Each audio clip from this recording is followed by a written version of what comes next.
अलग अलग जो इन्वायरमेंटल सामाजिक संगठन हैं उनके साथ हमने संवाद किया।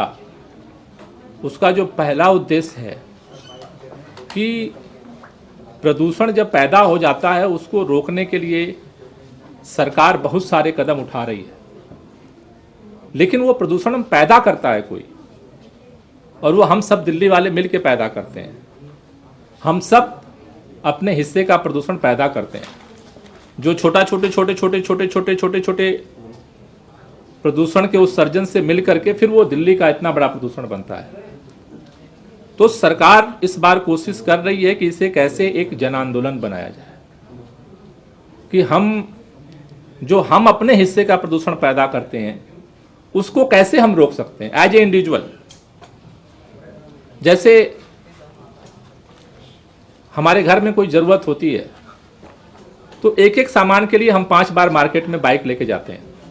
कभी चाय कम पड़ जाती है तो हम बाइक लेके दौड़ जाते हैं, कभी चीनी कम पड़ जाती है हम बाइक लेके दौड़ जाते हैं, कभी आटा कम पड़ जाता है हम बाइक लेके दौड़ते हैं। हम हर परिवार बैठ करके ये प्लान बना सकता है कि हमें हफ्ते में किन सामान की जरूरत है, और एक बार भी अपनी गाड़ी लेकर के जा सकते हैं हम और मार्केट से सारा सामान लेकर आ सकते हैं। व्हीकल पोल्यूशन को हमने कम किया। वैसे ही आज तो ये सारा जो संवाद हम कोशिश कर रहे थे कि लोगों की ओपिनियन गैदर करना कि ये लोग क्या सोचते हैं, क्योंकि अपने अपने स्तर पे लोग काम कर रहे हैं, क्योंकि RWS के लोग समाज के स्तर पे काम कर रहे हैं। मुख्य तौर पर जो अभी इन लोगों की तरफ से सजेशंस आए हैं, सुझाव आए हैं, उसमें जैसे रेड लाइट ऑन गाड़ी ऑफ कैंपेन हमने किया। अधिकतम लोगों ने इसका सपोर्ट किया है कि उस कैंपेन को दोबारा जारी रखा जाए, जिससे कि उसमें लोगों का एक पार्टिसिपेशन होता है, जिसमें उनका काम प्रभावित नहीं होता है, लेकिन जो पोल्यूशन होता है उसको कम करने में उस समय का उनका योगदान होता है।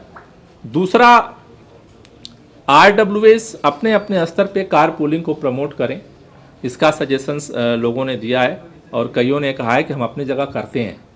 जैसे अभी आज इन्होंने कहा कि इलेक्ट्रिक व्हीकल पे हम हैं, लेकिन हम कार पूल करके आए 2 लोग मीटिंग में, तो इसका सजेशन आया है। तीसरा जो सजेशन आया है कि खासतौर से जाड़े में जो ये बायोमास बर्निंग होती है जगह जगह, तो वो गार्ड जो ड्यूटी करते हैं, नाइट ड्यूटी पे जो लोग होते हैं, वो लोग अलाव चलाते हैं, क्योंकि उनके पास कोई ऑप्शन नहीं होता है, रात भर जगना है।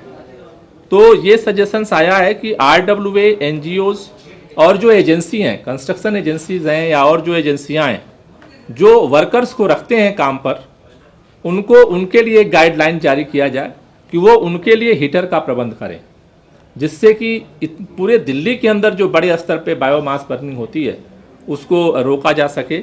ये एक इम्पॉर्टेंट जो है वो सजेशंस लोगों का आया है। दूसरा, अगला जो सजेशंस आया है कि जो RWAs हैं या इस तरह के जो संगठन हैं जो काम करते हैं, उनका एक व्हाट्सएप ग्रुप बनना चाहिए, जिससे कि अवेयरनेस को ग्राउंड तक लेके जाया जा सके। क्योंकि बहुत लोग टीवी देखते हैं, बहुत लोग अखबार पढ़ते हैं, लेकिन बहुत ऐसे लोग हैं जो केवल अपने मोबाइल तक सीमित हैं। तो व्हाट्सएप ग्रुप पे कैंपेन का सुझाव आया है। उसके साथ साथ जो है ये सजेशंस आया है कि जैसे आज हुई है मीटिंग, उसी तरह से अलग अलग मोहल्लों में RWA स्तर पे RWAs ने प्रस्ताव दिया है कि वो वहाँ पे वर्कशॉप कराने को तैयार है, जिससे कि लोकल लेवल पे, निचले स्तर पे लोगों को अवेयरनेस हो सके और वो क्या हिस्सेदारी कर सकते हैं, लोग बैठ करके आपस में चर्चा करके डिसाइड कर सकें। तो मुख्य तौर पर इस तरह के ये करीब 8-10 सजेशंस आए हैं। इन सजेशंस को लेकर के हम सरकार के डिपार्टमेंट्स के साथ हम प्लान करेंगे आगे। और जो अपना विंटर एक्शन प्लान है, सरकारी पहलकदमी के साथ साथ जन भागीदारी कैसे इसमें बढ़े, इस बार हम इस पे जोर देना चाहते हैं।